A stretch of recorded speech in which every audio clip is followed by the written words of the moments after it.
Hello, my friends and family. Welcome back. We are live for part two of the Anti Imperialist Summit, and I am joined with my wonderful, amazing co host, Zoya is Love. Zoya is Life. How you doing, my friend? Awesome. So happy this summit is happening and honored to join such amazing guests. And you guys, thank you, RBN, for putting this on. And thank you, Danny and Aaron, for joining us. And if you guys are watching the replay of this, but you didn't check out the last hour of part one, make sure you go back and watch that. You have to because we brought back Aaron for this panel because he was helping us out when it comes to the history of the CIA, and he has a lot to say on this topic because the core of this topic we're going to be talking about the new Cold War. I shouldn't even call it new Cold War. That's kind of a habit. Aaron has an argument that this has always been going on. So welcome back, Aaron. And we also have a friend of the show, Danny Haiphong, co-host of Left Lens as well. Make sure you guys check his channel out. He does a lot of great stuff over there as well. Welcome, Danny. And I actually want to get started with Danny, and then we go Aaron and then Zoya, because I've been covering this new tension between the US and China. And now you got new chess pieces, new developments that are happening almost every day. And now with the Russia Ukraine, you have the Western oligarchs that are taking advantage of that in order to push their ideology of full spectrum dominance. So I want to ask you to speak on that. Like, what are your thoughts about the U.S. strategy and this new Cold War that is developing? If you want to speak on it as an introduction, let's start with Danny, and then we go Aaron, and then Zoya can add anything she wants after that. So go ahead, Danny. Well, sure. It's a big question. And you mentioned that Aaron had an argument that this has kind of always been going on and that there is this historical continuity. And I would think that's correct. This new Cold War on China is not really that new when you consider that China has really been in the crosshairs of the United States since 1949, since the Chinese Revolution. And even before that, when China was in this a period of flux where it was deciding which path to go on during its independence struggle if from Japanese fascists, from the imperialist world order during the early to mid 20th century. So this has been ongoing. There's been a lot of fluctuations in US China relations over the past 100 years. But really, what many people at least pay attention to was how for decades, the US and China had a close economic relationship. And that allowed for China to, for example, enter the World Trade Organization. A few decades before that, in 1971, was finally able to shake off sanctions, normalize relations with the United States, and enter the oh sorry there's some oh okay and enter the United Nations as the rightful and recognized China, because for many decades, for 2+ decades, the United States did not even recognize mainland China as China, and prevented the People's Republic of China from being able to participate in the United Nations. Actually, it was the Republic of China located in Taiwan, which from 1949 to 1971 was considered quote unquote China. And that has a lot to do with the current tensions that exist between China and Taiwan, and the US's use of Taiwan as a proxy in its overall warmongering against China. So this has been going on for a long time. And over the past several years, the United States has ratcheted up these tensions ever since. It's been really a decade. The Obama administration declared a pivot to Asia. It was really Hillary Clinton that was almost the brainchild of this move to, one, try to economically contain China through free trade agreements like the Trans-Pacific Partnership, and then two, weaken China by trying to mobilize the entirety of the Asia Pacific, but through military encirclement and through political and economic sabotage, in order to isolate and then ultimately, and I think this is really the agenda, to overthrow the government in China. The United States will never say that's what we want to do, but everything points in that direction, that there is a coordinated campaign on all levels, economic, diplomatic, political, military, to weaken the Chinese government so that it in effect cannot govern. Now, the new Cold War has not been very effective in so many respects. For one, the United States doesn't really have much leverage economically. It is very close to China, and any kind of major shift in that regard will cause an economic crisis in the United States. So even Donald Trump's, for example, his quote unquote trade war had massive ramifications. Corporations lost billions in profits, and actually, ordinary people in the United States were hurt quite badly from the so called trade war. The same goes in the area of technology. China is now entering this realm of being one of the most advanced countries, if not the most advanced, in certain areas like 5G technology, etc. The United States' economic war, sanctioning Huawei, for example, which leads the world really in 5G technology and its development. By sanctioning Huawei, the United States actually cuts itself off from being able to develop this kind of technology. And we've seen that US monopolies don't want to, because it takes a lot of investment, which means money, which means profits. So, which means profits get hit. So, really, the United States' new Cold War is very counterproductive. It's very dangerous, because the more that the US, especially on the military realm, ratchets up tensions with China, the more likely, similar to Russia, the United States ends up creating a sort of nuclear winter scenario, where the only option that the United States has at a certain stage will be to pull the trigger on some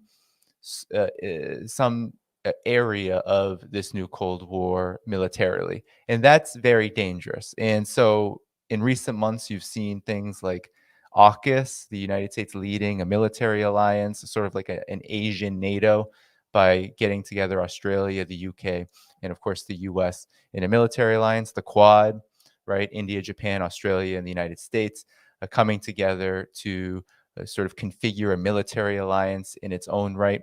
And then the great John Pilger talks a lot about this overall military encirclement of China, which includes hundreds of U.S. military bases, hundreds of thousands of U.S. troops, 60% of all naval assets stationed right in the Asia Pacific, pointing their guns toward China. And that has only escalated during the Obama, Trump, Biden years, especially at this flashpoint of Taiwan, where billions of U.S. dollars in military weaponry and aid go to that island in order to sort of foment a conflict between China and Taiwan. And then there's a propaganda war. So there's so many elements to this. The Yeah, propaganda war, right? yeah. Hong Kong, Xinjiang. We could go into it. You could write many books about this. But the point is that it's an all-encompassing war. It's a total war. It's a hybrid war. And it's called the New Cold War, I think, just to distinguish this moment from history. But we cannot really disconnect the Cold War and everything that's happened since the Cold War from what's going on today.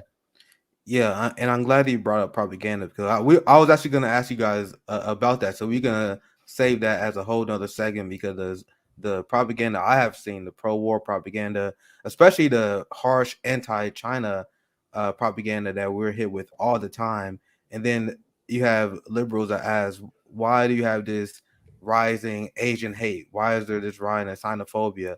That's because you have that plastered all over the Washington Post and New York Times in a lot of subtle ways that I started noticing them more once it would point out how they would do it. And I see it all the time, like the little subtle jabs that would throw. I want to get Aaron in here, and I want to get his thoughts on the new Cold War. You can add to anything you heard from Danny. What is your take on the current situation, like the strategy of the West? Are they successful? Is it a smart move? And what do you think like the impacts of that's going to be? So it's a pretty broad question, but I want to pass it to you, Aaron. Well, I think that Danny pointed out a lot of the important factors on the immediate situation and in recent history regarding this new power configuration of the U.S., especially against China, but then against this Russia and China bloc. I think that understanding the original Cold War is also very important, because it's typically misunderstood because we are so propagandized in the United States there was really no reason for the Cold War to take place in the first place. Russia had just lost 27 million people fighting the Nazis, and they weren't spoiling for a fight at all. They would hope to have better relations with the U.S., and there were forces in the U.S., like Roosevelt, although he was dead, that had hoped, and his former Vice President Henry Wallace, who had wanted a more cooperative approach to U.S. foreign relations, but they did not win out. These corporate pro-imperial forces won out. And they ran into problems after World War II in that the economy was dependent upon massive government spending to avoid another depression. And some of these key US industries, like the aerospace industry, were in major trouble in 1948.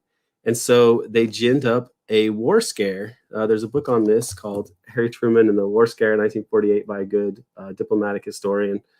And it goes about to show how the powers that be, people in power around Harry Truman, people like James Forrestal, they ginned up this paranoia about war in order to save the aerospace industry, which was also backed by Chase Manhattan, the Rockefeller Bank. So it was really connected to the heart of American capitalism.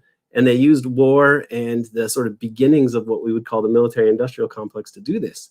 But it gets worse because you still have this issue of how are you going to control trade with the U.S. as the global center of gravity and trade capital flows going across the Pacific and the Atlantic Ocean. And if they allowed Europe just to go on its way, they would eventually start doing business with Russia, sort of like we see today, the way that they buy more raw materials and fuel from Russia. And if they were neutral, they would just sort of veer out of the pro-American camp, and it wouldn't be the world order that the U.S. wanted. And so an internal policy document, planning document, NSC 68, arises to deal with this dollar gap. And the decision is made that you're going to have massive military spending and a ratcheted up Cold War that cements trade relations such that Western Europe is really in bed with the US. And then on the East Asia, our allies are also staunchly anti-communist and not trading with Russia. So South Korea, the South Korea part becomes relevant because how do you get this massive rearmament of the US through Congress and so on? And the Korean War kind of plays that role. And that establishes the creation of the military-industrial complex, this militarized economy, capitalist economy, over which the U.S. reigns hegemonic. And that was providing order and stability to U.S. hegemony after World War II is really the origin of the Cold War and the military-industrial complex. The Russians were in no position to threaten the U.S., and American policymakers knew this, but they needed the Cold War to create the world that they wanted. And so the Cold War plays out. I don't want to go into all the details there, but eventually when the Cold War ends, you have really the U.S. treating it as though it's still ongoing. They promised the Russians, we're not going to move NATO 1 inch to the east if you allow Germany to be reunified, but they do. They go into East Germany, and Germany joins NATO. NATO keeps going all the way up to Russia's doorstep. And additionally, in these places that were formerly the Soviet sphere of influence, this is why I say the Cold War never really ends, you have all of these operations that are done covertly, beginning right at the end of the Soviet Union. 1991, there's a coup in Azerbaijan involving Al-Qaeda types because they'd been redirected after Afghanistan and the fall of the Soviet Union. These jihadi networks are used all throughout the 90s in the former Soviet sphere of influence, like Azerbaijan in 1991 flips that oil-rich country over to the U.S. orbit. Bosnia in 1994, you have the blind sheikh who would later go on to be in a U.S. prison and try to bomb the World Trade Center the first time. He was involved in that. Kosovo, the war in 1998, 1999, a NATO war breaking up Yugoslavia, former Soviet allied but neutral socialist country. They break it up. And on that side, the U.S. intervenes, humanitarian intervention. But on the U.S. side in Kosovo, you have the KLA, which is essentially a mafia organization involved in drug trafficking, organ trafficking, human trafficking, weapons trafficking. And you additionally have Al-Qaeda, a contingency there. And the one that is allied with our proxies, the KLA, against the Serbians. The KLA Al-Qaeda contingency is led by Mohammed al-Zawahiri, in 1988, 1998, 1999, who was the brother of the Al-Qaeda #1, a year before 9/11, 2 years before 9/11. They tried to use Al-Qaeda to assassinate Gaddafi in like 1997, killed a couple innocent bystanders.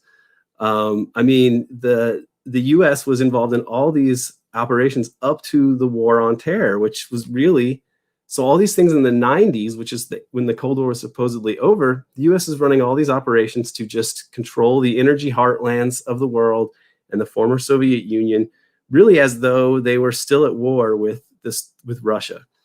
And when Russia it becomes part of the West, they really wreck Russia. They essentially loot it with financial methods to privatize and loot the Russian economy. And it devastates Russian life expectancy and society and so on all throughout the 90s. When this happens, they steal an election to get Yeltsin reelected. And that takes you about up to the end of, to 9/11.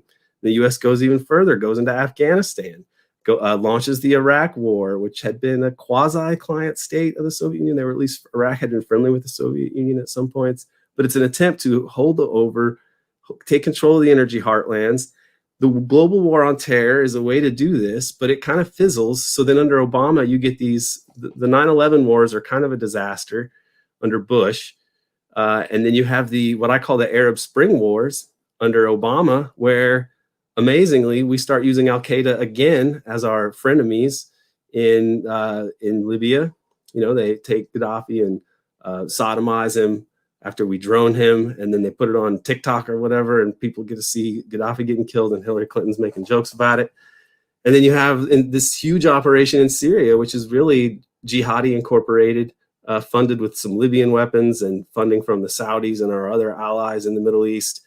And only because Russia intervenes does the Syrian government not get overthrown. You also have the operation in Ukraine 2014 to make that into a U.S. client state. So the U.S. never stops trying to get control over the former Soviet Union sphere of influence. And it is this business with Ukraine today, I think, has to be seen as a continuation of that. And Russia is to the point that they said that they're not going to tolerate this threat to its security anymore, whether you think that the war should have been fought or whether they should have tried more diplomatic means. I mean, when you look at it in the long run, the U.S. has been wrecking Russia and weakening Russia and attacking Russia and threatening Russia through the end of the Cold War, devastated Russia after the Soviet Union collapsed, and has been doing this stuff since in different ways. And people will call Donald Trump a Putin puppet, but I covered this on my small YouTube channel at the time. Donald Trump authorized and gave CIA the power to launch cyber attacks into Russian infrastructure. It was one of those things that immediately debunked anyone who pushed Russiagate or in the idea, like, why, if you're a Putin puppet, will you be launching CIA cyber attacks on their infrastructure, for example? But sorry, I didn't mean to cut you off, Aaron. I want you to finish your thought, and then and then Dan can chime in, and then I want to get Zoya in here as well after that. So sorry, go ahead, Aaron.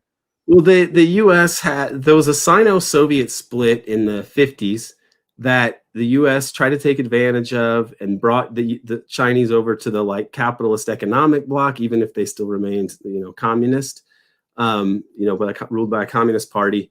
So this was considered a great geopolitical victory for the U.S., but because the U.S. has been so belligerent towards trying to keep these countries weak and servile in perpetuity, the U.S. has brought these two countries together, totally reversed the Sino-Soviet split, and now Russia and China are pretty much inseparable.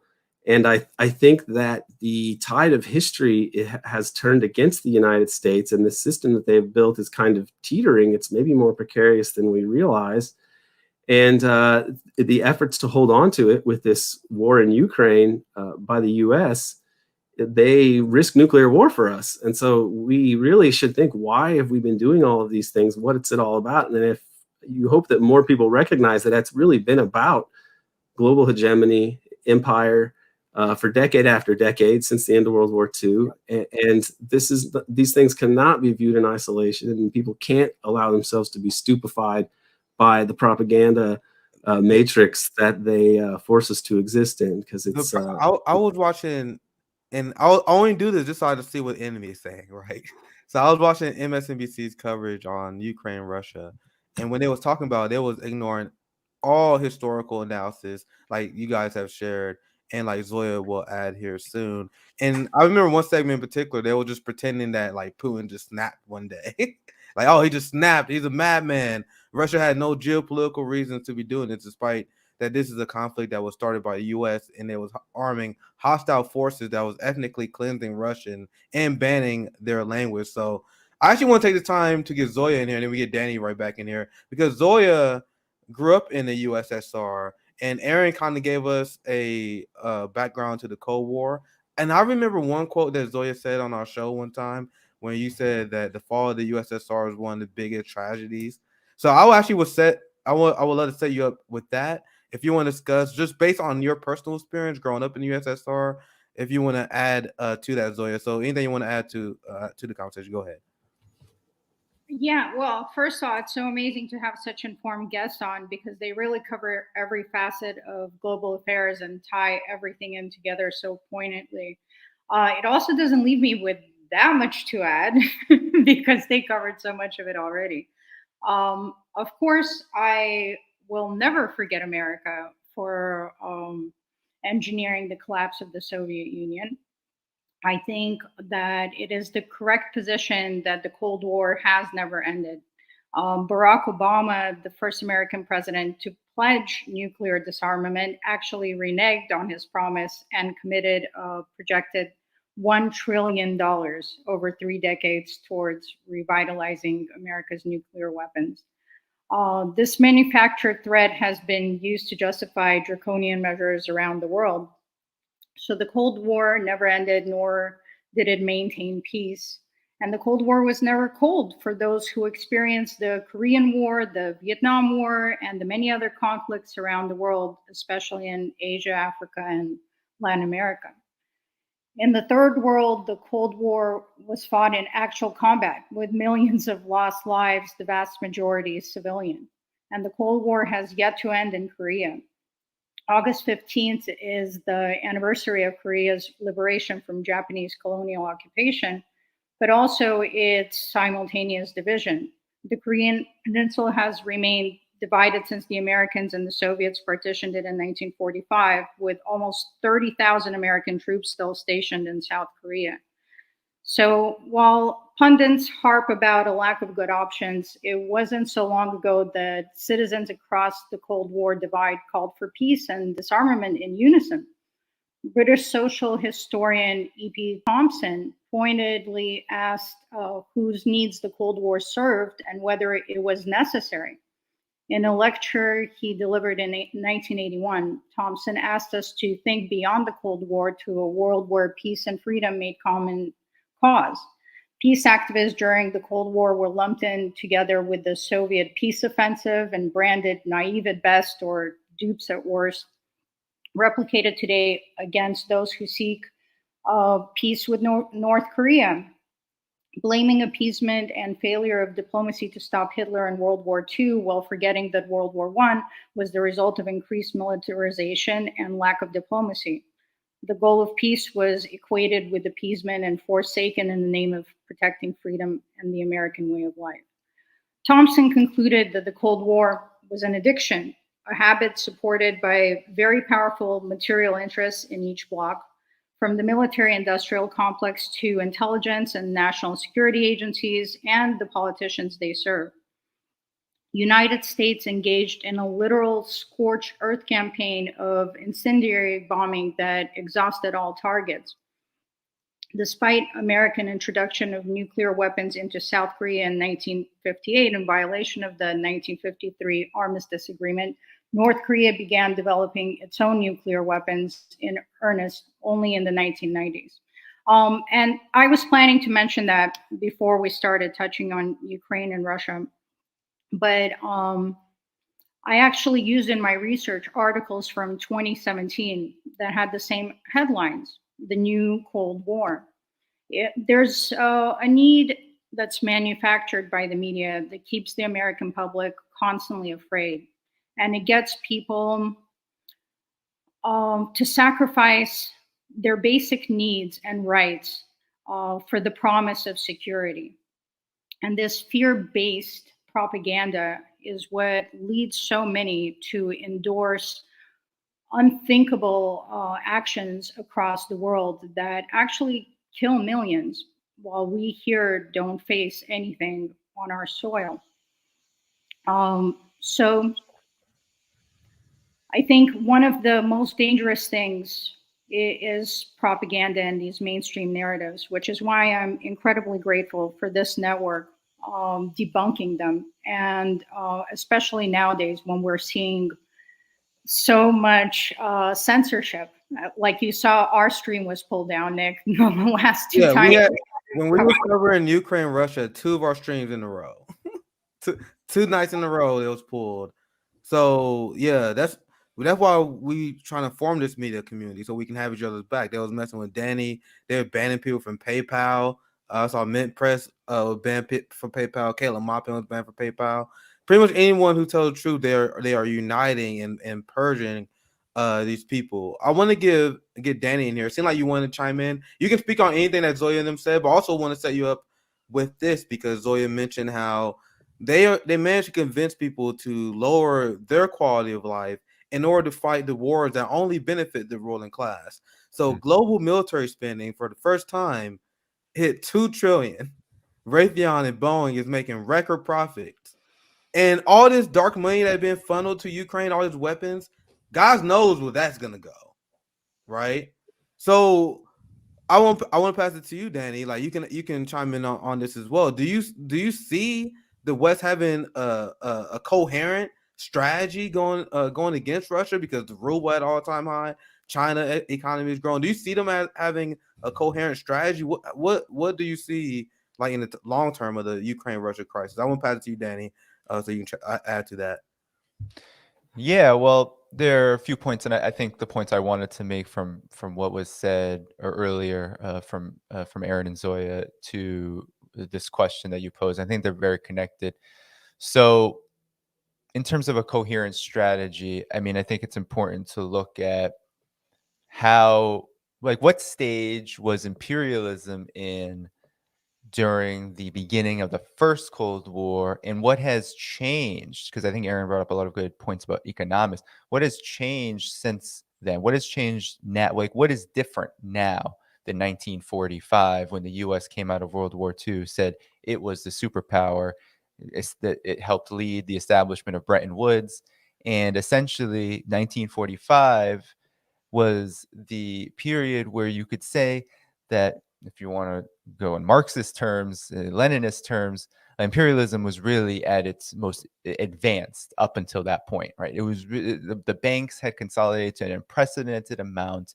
The military-industrial complex was really a byproduct of this extreme consolidation of finance in the big banks, and that allowed this consolidation economically allowed the United States to really turn Europe and then Europe's former colonies into junior partners, right? And that gave the U.S. an incredible geopolitical advantage, and as well as an economic advantage as it prepared for, because it was already preparing for the Cold War against the Soviet Union during World War II. It was navigating the Second World War in that manner, used the atomic bomb on Japan as a warning to the Soviet Union of what the United States could do militarily. And so, as the United States developed over the course from 1945 onward, as Zoya said, right, hot wars abound, this extreme investment in militarism and this just plundering of the planet. But imperialism always becomes outstretched and is riddled by crises. So really, by the late 70s, the United States is in a different position economically. It is starting to enter this period of decline, and the new Cold War is really about decline. It really that's what we have to remember. The difference between the Cold War and the new Cold War, one of the major ones, is that the United States is in a much different position as an imperialist power. And that can be no more seen than today, where the United States is shrinking economically, right? It is losing ground economically, just generally, and of course to China. And the United States has less and less capacity to maintain its hegemony without this massive military spending and exploitation of conflicts that it helped precipitate, like Ukraine, like what's going on in Ukraine, in order to try to regain some kind of advantage. But there is a lot of anarchy here because there really aren't many options for the United States to exercise. But there is an overall political agenda that I think needs to be discussed. And that is one of the central premises of imperialism is the eradication and elimination of any socialist alternative. That includes any socialist alternative within the imperialist countries. So you see an unprecedented censorship campaign now in the absence of a mass socialist movement. So you have censorship against people like us. You have censorship against independent journalists, activists, anyone who challenges pro-war narratives. You have an intense amount of censorship, and that's because of this extreme state of decline that the United States has entered, a crisis of legitimacy. But you saw this during the Cold War when there were mass movements, when there was a stronger communist party nearly everywhere in the world, but even in the United States, when you had organizations, you played Fred Hampton before this, when you had revolutionary organizations and the Black movement and the indigenous movement, etc., there was an intense campaign of oppression because the Cold War and imperialism is all about eliminating the alternative, and that includes abroad as well. And so Russia and China, even though Russia is in its post-Soviet period, there is still a fear that, and this was part of the Wolfowitz, there's still a fear that any kind of competition from Russia, right, any kind of ability to become stable is a threat. So it must be carved up, kind of like what Aaron said with Yugoslavia, right? It has to be carved up into pieces. And that's been the geopolitical aim of the United States since the fall of the Soviet Union. And with China, there's a very similar aim. I think that strategists are a little more understanding about the real politic here, that China is very stable and its socialist economic base and its governance system gives it a lot of stability. It has a lot of public support. It's really difficult to imagine the United States being able to do anything short of dropping nuclear weapons in and around China to change the current political situation in that country. But nonetheless, this aim is still the same. The aim will not change. The aim is socialism is a threat, no matter what form it takes, no matter how much, as Aaron said, China wants to be a partner of the United States. It does not want conflict, similar to how the Soviet Union in the 1950s was coming out of devastation, did not want conflict. China was the same way. China in 1949 was not in good shape. China was very poor. Life expectancy was under 40 years of age. China wrote, Mao Zedong has many works where he said, we need to cooperate and be close to the capitalist nations in order to develop the country so that we can get out of this poverty. But of course, the imperialists did not allow it. So it's important to understand, I think, that the strategy, right, it may not have coherency, but there is a coherent political aim despite the lack of tools at the disposal right now of US imperialism itself. And I think that's an important thing to recognize as you see the US just throwing money. I mean, 33 billion more dollars to Ukraine, just throwing weapons and money at Ukraine and saying, go at it. And they're really, there's like a real kind of sense of stagnation. I think the world is feeling it. I think people in the United States and Europe are feeling it in their pocketbooks and everywhere else.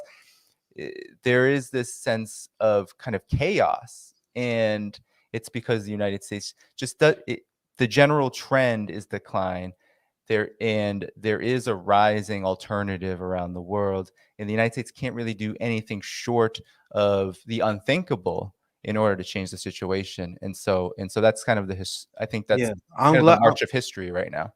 Yeah, I'm glad you outlined it that way because this is why, as well, I'm a socialist or anyone who's anti-capitalist. This is why I think it's very important for us to study imperialism, for us to speak out against imperialism, because imperialism will always be a threat to socialism. Because when you look at socialism and socialist movements, they did inherently fail. They was attacked and they were crushed by capitalism because capitalism is a system that it cannot allow other successful examples to be shown. And if there's a successful example like in China, and I'm gonna ask you about how China lifted people out of poverty here soon. Before I do that, because that's a long conversation, and that's one of the reasons I think this is one of the reasons. You can correct me if I'm wrong. This is one of the reasons why the United States is so hostile to China. There can't be another competing power. You kind of outlined that as well. But before we dive more into it, I do want to get Aaron's thought on this. The original topic was about strategy. Do you think the United States is even acting in good faith? I would argue they won't. But what is your take on the general strategy of the United States in terms of the new Cold War, their stance against Russia? You saw Danny brought up how the fact that Biden sent $33 billion to Ukraine. So I would love to get your thoughts on the situation. If you have anything else you want to add. Yeah, if I could sort of redirect this in a way to absolutely what I think is an overarching issue that has roots in the past, but if you understand it, it makes today's sort of confused establishment seem a little more like you can at least grasp how insane they are. So at the end of World War II, the U.S. has most of the world's gold supply. They set up this new system, and it's like a gold standard, but based on the dollar. And because they've set up this militarized scheme to like control trade flows and such with the military industrial complex and so on, it stabilizes things the way they want, except that there's a constant drain on the U.S. gold supplies. By the time Kennedy gets to office, he wants to deal with this, and part of the way he wants to deal with this is by reducing U.S. military commitments overseas. So he sets up different things with the Federal Reserve and elements of the establishment who are more concerned about maintaining the stability of the system. So not your sort of what would become like the neoconservative elements that got us into Vietnam, but a sort of different kind of internationalist movements, some of them even kind of progressive, to the extent that there were those elements, because there were people like Henry Wallace, and I think Kennedy represented this, but then there are your liberal internationalists like Rockefeller, and then there's your outright militarists who are into huge military spending and so on. Well, Kennedy gets assassinated, so plans to restrain the U.S. military spending go out the door. Johnson goes into Vietnam, reverses that monetary policy and the Vietnam policy, I'd argue. And the U.S. basically wrecks the Bretton Woods system with Vietnam War spending. They close the gold window. They spend so much money that they basically have to tell people like de Gaulle in France, who get all these dollars from U.S. war spending, no, the U.S. dollar is no longer as good as gold. And they have to finagle this new system. They do it partly by orchestrating oil crises and then having those oil producing countries only accept dollars. And that allows the U.S. to shift from the Bretton Woods era gold standard to the petrodollar treasury bill standard, which basically allows the U.S. the magical privilege of Rumpelstiltskin power in creating dollars. And it gets really stabilized in the 70s after the interest rate hikes under Volcker also are a part of this whole story.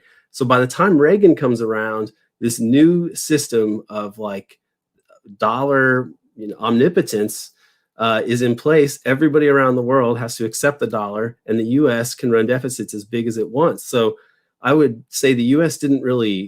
ran into some turmoil in the 70s, but it all gets stabilized throughout the course of the 70s with some intrigues that are very interesting, like the fake oil crises, and Watergate also had something to do with the way that this played out, but that's a longer story. But under Reagan, it consolidates this dollar regime. And we're seeing today it's starting to break apart. And it has been the source of U.S. power overall. So if you look at the U.S. and our society, we don't rank first in education in different ways or quality of life indicators or human development indexes.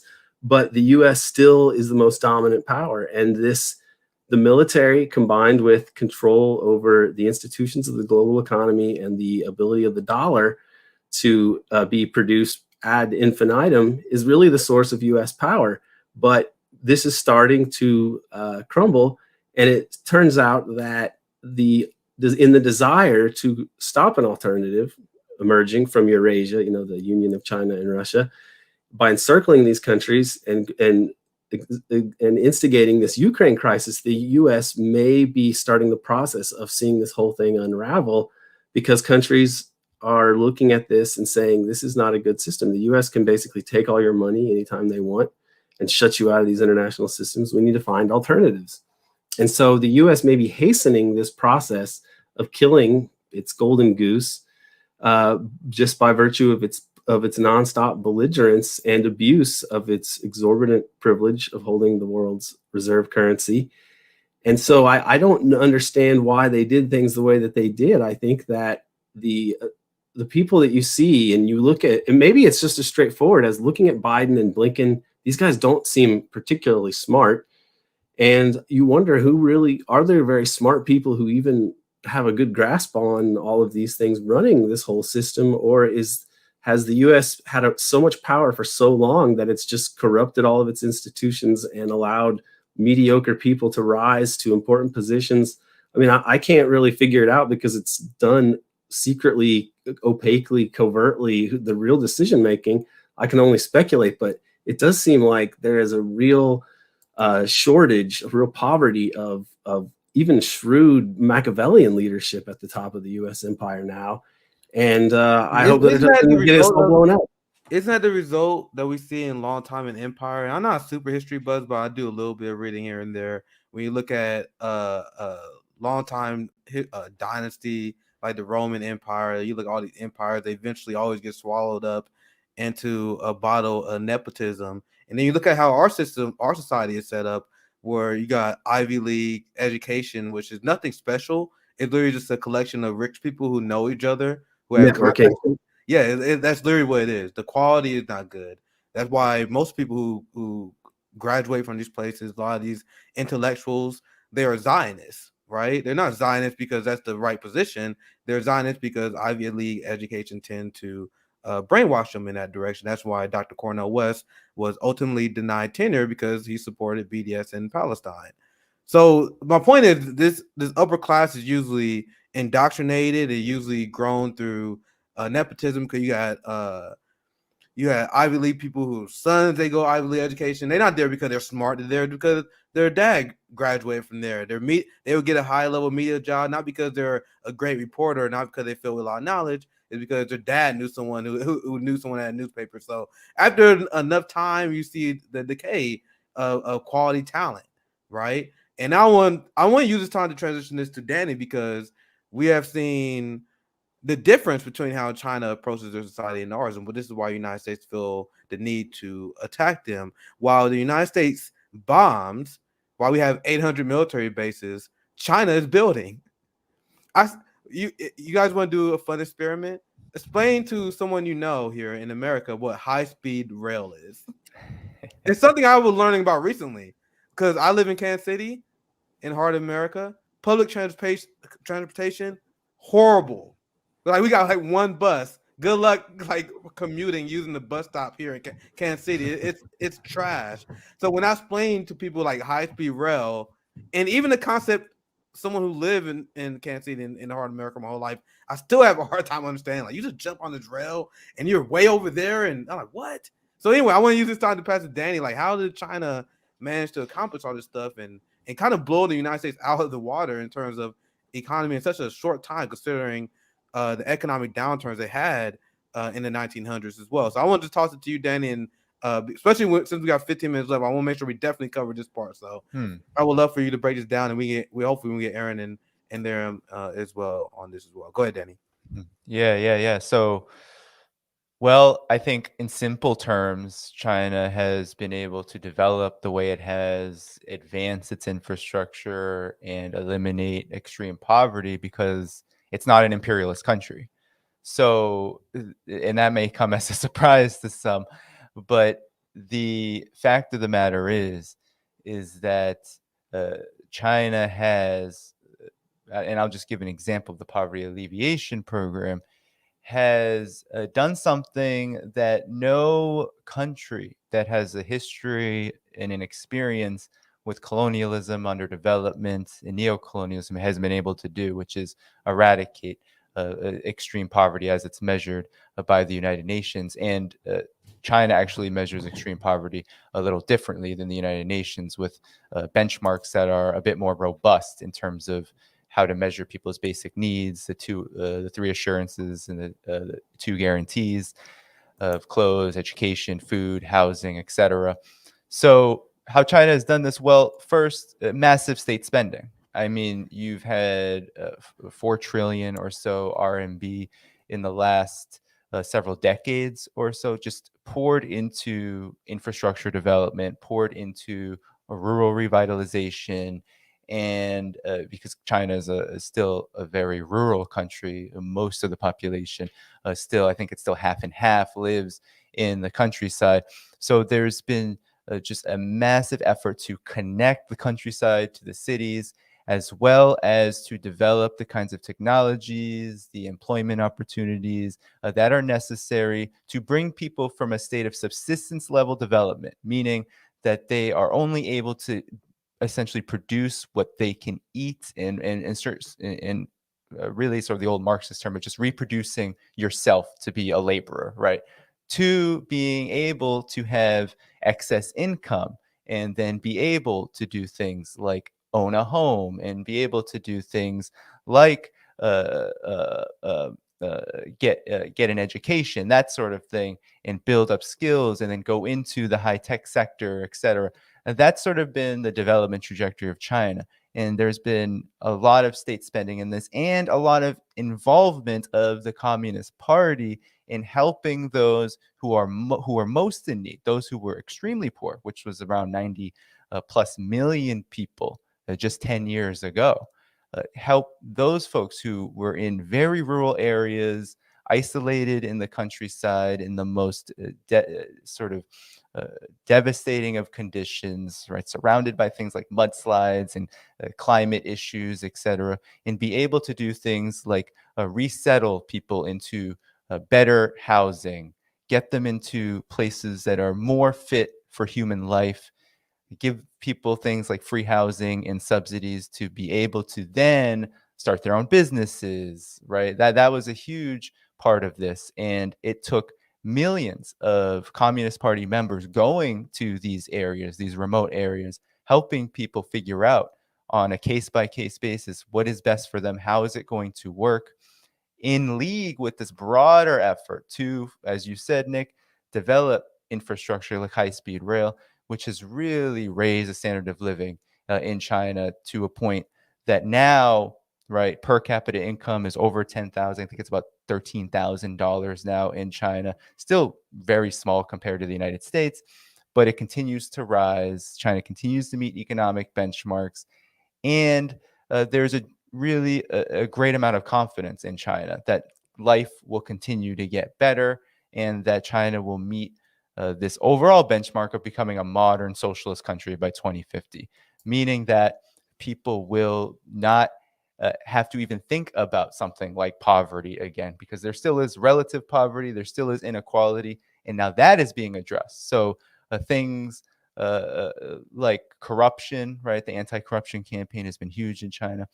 But I think the main thing here is that you had millions of Communist Party members really investing their livelihoods and their lives in the people. You had thousands of them die over this period just through the natural conditions being so hazardous. And then you had this massive investment in the public sector, in the people, in what people really need. So people need jobs, they need transportation, they need those things subsidized, healthcare. All of that was expanded over this period so that ordinary people could increase their standard of living. And it's one of the reasons why the United States is not happy, because the United States was perfectly happy when China was a low wage country, when China was a country that could be super exploited. It was happy during the Sino-Soviet split to sort of drive a wedge between those two countries. But as China's standard of living has increased, as its ability to compete on the world market has increased on its own terms, right? Because US corporations can't just go into China and say we can do what we want. As China started to develop, as its technology became more advanced and started to surpass the United States, that's really when the United States did not a 180, so to speak, because the hostility was really always there. Even in the Clinton administration, even when there was the entrance of the World Trade Organization, a lot of strategists, a lot of these think tankers, there was still a lot of establishment types who were like, okay, we can cooperate now, but something's got to be done about that government, right? That has always been the mindset about China. And now there has been an escalation because, in part, things are improving in China, and it's done on China's own terms. And that's a very dangerous example with a country of 1.4 billion non-white people who live in a society that ascribes to socialism with Chinese characteristics. I mean, could there be a more nightmarish scenario for imperialism? I mean, like that. So we have to, I think, understand that because it's sort of just a general trend and a reality that's becoming more and more and more visible and harder to conceal. I think more people are starting to understand that, yeah, China isn't this nightmarish place that the West says it is. And as the West continues to say, China's the worst. Look at China's COVID response. Look at China's economic situation. People start to look into it and say, well, actually, China's COVID response is better. China's ability to alleviate poverty and take care of people's needs is far better than what the United States is able to do. Right? There's more and more understanding of that, I think, despite all of the propaganda, and unfortunately, the sort of general population, the population that I think the new Cold War kind of hits, those who are caught in the two-party system, those who are kind of going about their day-to-day lives, they're being propagandized to hate China in order to forward this very desperate policy of containment, this new Cold War, so to speak. Yeah, absolutely. I want to get Aaron in here. We got about 6 or 7 minutes before we start transitioning. I'm not trying to like rob Zoya of time, but I am pacing her because she will be back tonight and she'll be doing a few other streams with me today as well. So I want to get Aaron an opportunity to chime in before he wrap up, and maybe we can get to Zoya. But Zoya, we're gonna be back this evening because we're gonna have an activist panel. So I'm definitely pacing her. So let's go, Aaron, here, and maybe have time for Zoya at the end. Aaron, do you have anything you want to add to what Danny said regarding like? I framed it as like, do you see them being intimidated by any other alternatives to capitalism? And Yeah, I would love to get your thoughts on that. they have tried to crush alternatives wherever they can. They've tried to crush governments, even in Western countries. People don't realize this. The U.S. actually overthrew the government of Australia in 1975 because they were looking into CIA operations, and they were going to look at the CIA's manipulation of labor unions. So they used a drug-corrupted bank, the Nugan Hand Bank, to like perpetrate some shenanigans. And eventually, they had the Minister of Parliament, or this weird officer in Parliament who used to be connected to the OSS and CIA, basically just dissolve the Australian government on behalf of the British Crown, which nobody even really knew he had that power. And that was that. They got rid of this guy in Australia. So the U.S. has crushed alternatives everywhere. China, because of its sort of civilizational coherence, is not something that you can go and just wipe away. I mean, even when the Mongols conquered China many centuries ago, instead of them really conquering China, once they took it over, they became Sinicized, or Chineseified themselves, however you want to say it, and just became another Chinese dynasty. So the Chinese are the oldest civilization. You can say they're the world's greatest civilization, and it's not crazy to say that. There's a running joke of the Chinese being the world's greatest civilization who just had a tough couple of centuries because of Western imperialism. And I think that there's some truth to that. And you juxtapose that with the United States, where after the Cold War, it was a point of pride among Americans that we enjoyed this high standard of living. And you had in the 50s these kitchen debates between Khrushchev and Vice President Richard Nixon, where they're looking at, oh, Americans have washing machines and microwaves and vacuums, and this is the greatest place on earth, and your communist society will never be so awesome. But in the 70s, the establishment sort of took stock of like how tumultuous the 60s were, and these kind of revolutionary movements led by kind of middle-class students oftentimes, but other groups also like Black Panthers and Young Lords and so on. And this sort of terrified them.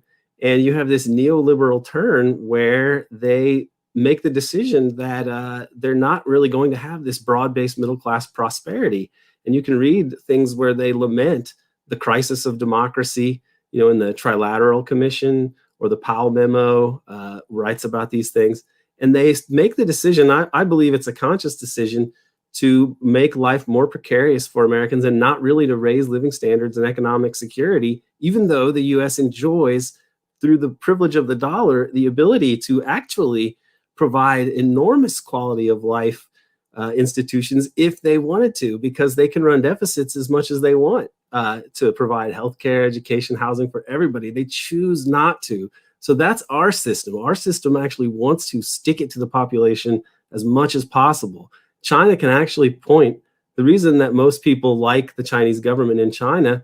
Americans are told, oh, they're just propagandized so much that we're divided because we have like Twitter, and so there's no people getting along. They're always divisive and polarized. Well, look at what the government actually does in the U.S. You've had a steady decline in living standards for the last few decades, and people act as though there's no way you could understand why this would be or change it, that it's like some sort of geological process, rather than we've just been getting screwed by economic elites over and over again. Whereas China, things are getting better. And that is something the US, no amount of propaganda can erase this fundamental disparity in the trajectory of these two societies. And our elites don't seem to have any interest in actually changing this. They won't even give us health care. Right. And there's so much to discuss on this topic. There's one last thing I want to share. I think this wrapped this up perfectly. And I appreciate Zoya for sharing. So we can consider this Zoya's last word. She will be with us later today and on a few panels. So it's kind of a joke headline, but the CIA uncovers Chinese plot to just sit back and enjoy the collapse of the United States. So I mentioned it before, while we're building overextending empire, sending $1 billion to Ukraine, China is building. So with that said, I appreciate you guys for joining me, Danny and Aaron. Aaron did a double shift, so thank you for joining us after your amazing presentation on the CIA.